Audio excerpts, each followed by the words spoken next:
Part 1. The Whispering House. Mia had inherited her grandmother's old house, a dusty, forgotten relic from her childhood. The air inside felt heavy, as if the house itself were alive. On her first night, she lay in her grandmother's bedroom, the floorboards above creaking faintly. It wasn't unusual for an old house to settle, but tonight it felt different.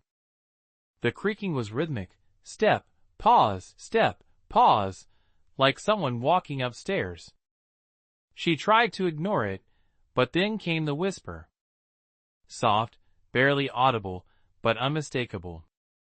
A voice from the hallway. Mia lay still, heart pounding. The whisper stopped, but a chill lingered. She pulled the covers tighter around her, telling herself it was her imagination. But the next night, it happened again. Part 2. The Shadows in the Hallway. Mia couldn't shake the feeling that something was watching her. The whispers returned, clearer now, but still unintelligible. On the second night, as she lay in bed, she noticed the old grandfather clock ticking loudly in the corner. The ticking grew slower, dragging, as if struggling to keep time. Mia stood to check it, but just as her fingers brushed the pendulum, the room went still.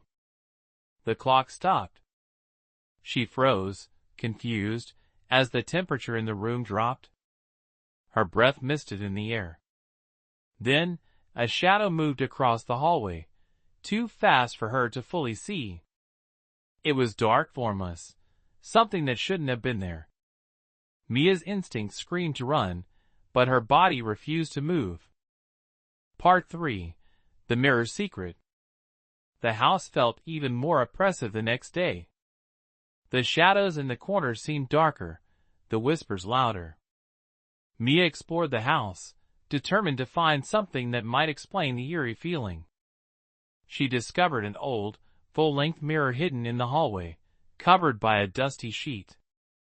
The mirror's frame was ornate, twisted wood, dark and imposing. When Mia uncovered it, she stared at her reflection, but something wasn't right. The room behind her seemed to distort in the glass, like a ripple in water. A figure appeared behind her, dark, faceless. Before she could react, a voice whispered in her ear, "Leave before it's too late." Mia spun around, but no one was there. The whisper lingered in the air. Part 4. The Old Diary. The whispers had become impossible to ignore. Desperate for answers, Mia went to the attic. Amidst the forgotten belongings, she found a leather-bound diary, her grandmother's. The entries began innocently enough, but as they progressed, the tone shifted. Her grandmother wrote about strange happenings, footsteps in the halls, whispers in the walls. By the final entry, her grandmother's words were frantic. "It comes when the clock stops. It waits for you to be alone. Do not look into the mirror." Mia's breath caught as she closed the book. A low hum filled the air. She felt a presence behind her, cold and unrelenting. Before she could turn, the attic door slammed shut. Part 5. The Final Hour. Mia's heart raced as she bolted for the stairs. She had to leave. The house was suffocating, the whispers now a cacophony in her head.